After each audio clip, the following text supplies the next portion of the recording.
2010 CRL Modified Division season opens in the Golden State at Irwindale Speedway with the inaugural running of the Pizza Hut 150. A qualifying race was held 2 nights ago, and 8 drivers were unlucky enough to get onto the field. 2 of the DNQers were the MT Motorsports entries of Craig Mummert and John Hawks. Meanwhile, one guy who had to go through the qualifying race captured his first ever Red Robin Pole Award, young Edmontonian Alex Neshmary. You're looking at the grid pulling off to take the green flag. That's Brendan Rohde pulling down on the inside. Brendan qualified third, was one of 5 cars to get locked into the field after 5 of the top 12 in 2009 owners points couldn't make it to the race. Brendan with a spark plug problem, so he needs to go and get that changed out. Brendan, of course, won round 10 at Charlotte last year. Checking out the start of the race, that's John Wainwright in that blue 00 out of Porcelain Racing, qualified 6th, but look at them going around the outside of Aaron Devers, Fabrizio Dalla Stella, and Alex Neshmary to take the lead in the back straightaway, driving like a veteran in his first ever CRL Modified Division start, and you're going to see this throughout the night. The outside line works great here at Irwindale as Wainwright leads a lap in the CRL for the very first time. Here's Jay Jannerin of the number 94 Oakland Raiders SAR. Qualified 10th. Going to go around the outside of Randy Robinson for second, coming off of turn 4 at the end of lap 2. Pulls right up to the back of Wainwright, and he'll be looking for the lead as they get in the back straightaway. But like I said, the outside line works. Jannerin holding the inside line. Wainwright would hold him off for the time being. Of course, Jannerin would love to win here at Irwindale because it's the only race in California that the CRL runs. He and West Coast Racing are based out here. Lap 8, here's Jannerin getting the lead, going around the outside of Wainwright. The outside line working perfectly, and Jannerin takes the lead for the first time this season. Jay, of course, won the 12th round of the 2009 campaign at Edmonton in very dominant fashion. And here is Brendan Rohde back on track after getting his spark plug changed out. He's 5 laps down and in dead last, so this race already a lost cause for him before the green flag even came out. Taking a look at defending series champion Alan Musico. He's not having a good night. Qualified 17th. He's had a bad weekend. 14 laps in, and he's already dropped back to 27th spot. And you're hoping that this defending champ doesn't have the bad luck that last year's defending series champion Rallin Hayden did. Hayden won the 2008 title, only scored 28 points last season. Lap 18, here's Jannerin lapping the 44 of Eli Labatt. Labatt taking over from Australian Gary D'Souza. The 44 car sponsored this season by Samsung. Last season it was sponsored by Heineken, of course out of Team Wiper. That makes him a teammate of Gordon Moss in the 49 Simpsons entry. Lap 24, here's Tina Lee. Started dead last, going around the outside of rookie Alexis Farr for 6th spot. You notice Lee's paint scheme this week. Speedy Enterprises severing their contract with BP over the oil spill in the Gulf of Mexico. They got a new deal with Mountain Dew and slapped together a paint scheme. Lee will have a new permanent paint scheme for the next race at Phoenix. Here is last year's runner-up, series runner-up, CJ Cameron. Started 13th, he's up to 8th, 27 laps in. Cameron, of course, won twice in 2009 at round 8 at Grand Detour, and the final race of the season at Rockingham, where he beat CJ Long to the checkered flag by just 1 car length. CJ looking to extend upon his success in 2010. Back to Tina Lee. She's in 5th, and she's looking to move up 2 places at once. She's trapped behind John Wainwright and Robert Klesel, who in turn are trapped behind Reed Weber in that repainted number 3 and Jacob Eichholz in that number 07 on the outside. Look at Lee going 4 wide, with Wainwright, Weber, and Eichholz going into turn 1. She'll get past Wainwright, and then she'll get past Klesel and Weber and Eichholz almost all at once, so Tina Lee is up to 3rd now.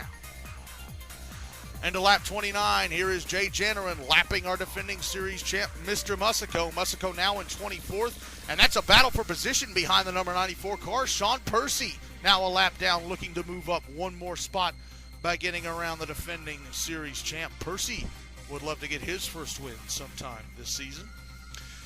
Randy Robinson in 12th after qualifying 8th last weekend. Robinson here at Irwindale won the inaugural running of the Red Robin Invitational, although it pretty much was the Red Robinson Invitational.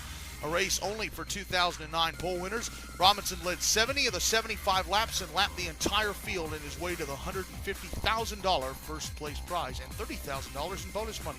First caution of the season on lap 42. Alexis Farr, now in ninth, gets impatient with Reed Webber, spins the Australian going into turn one. He pushes her up the track into the wall hard. Farr's chances at scoring a point are shot, as she would be on pit road for a long time getting repairs done.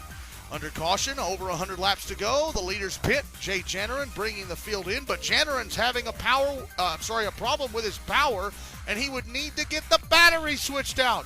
So the dominant car early on, losing his chance at victory here in the season opener. He would need to get his battery swapped out. Poor Jay, poor West Coast Racing.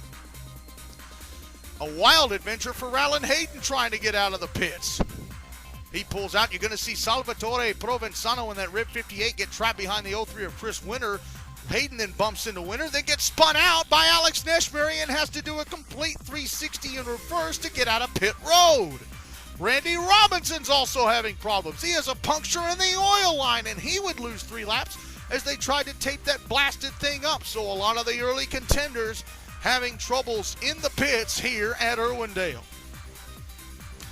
Restart at the end of lap 47. Tina Lee, the leader, but watch her get past on the outside going into turn one by Fabrizio Dalla Stella, who's making his debut tonight for Scuderia Fama. He is a teammate of Salvatore Provenzano, who was caught up in that pit road incident you saw, but Dalla Stella clearly having the better race. Going to lead a lap in the CRL Modified Division for the very first time. But at the end of the next lap, he's going to get passed by Wainwright, who takes the lead back with a little help from that yellow car of newcomer Larry Dimmick. Dimmick moves up to second, but as they come out of two, Dimmick gets right up underneath the back of Wainwright, turns it down into CJ Cameron. That could have been a big accident. Great job by everybody to save it, and Dimmick will take the lead away from Wainwright coming out of turn number 4. Lap 52. Klesel's going to go round the outside of Dimmick to take the lead away, but let's talk more about the newcomer. He's driving the number 39 out of Evans Motorsports. That makes him a teammate of reigning series champion Alan Musico. He's sponsored by Safety Clean. He's from Milwaukee, Wisconsin, and he's a starting left winger for the American Hockey League's Milwaukee Admirals. Another rookie in the field tonight, that number 4 car out of BBS Racing, driven by Brandon Malloy, taking over from Nathan Ferguson. You notice the Olympic paint scheme.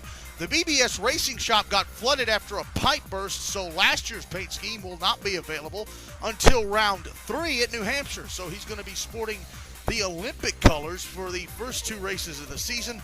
Malloy up to 6th spot, started 15th, but you're going to see him go round the outside of another rookie, Garth Davidson, for 5th at the end of that clip. Need to give a shout out to Rush McLeod, making his debut for Gravity Racing Inc. He is in 10th spot, but he has Robert Klesel on his tail, that unsponsored number 71 Bolin. And if he keeps this up, that car might not be unsponsored for very long. Time to check back in on our pole sitter, Alex Neshberry. He is now 15th, 1 lap down. Neshberry, of course, won the 16th race of the 2009 season at Darlington, passing Randy Robinson with just 4 laps to go. Even if Neshberry doesn't finish in the points tonight, he still gets 1 bonus point for winning the first Red Robin Pole Award of the new season.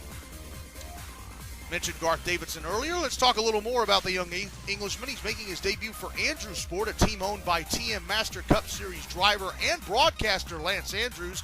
He's in 4th spot after starting 24th. Davidson is the reigning British Touring Car champion, and he is from Birmingham, England. And he is having one heck of a debut this evening in the Red Bull SAR. Lap 68, Brandon Malloy going to move up a little more as he goes round the outside of Mr. Dimmick for 2nd place. So Malloy hopping into the 4 car and making a good first impression for BBS Racing. Lap 73, Brendan Rohde gets right up behind the 58 of Salvatore Provenzano, coming out of 2 and turns him down into Reed Webber. That's not as bad as the Wainwright Cameron incident could have been. Look, there's Robert Klesel in the back of that. And speaking of Klesel, here he is coming off turn 4. He sees the blue flag with a yellow diagonal stripe and the white flags furled and crossed together halfway through the inaugural running of the Pizza Hut 150. Stay tuned for part 2 of this race review.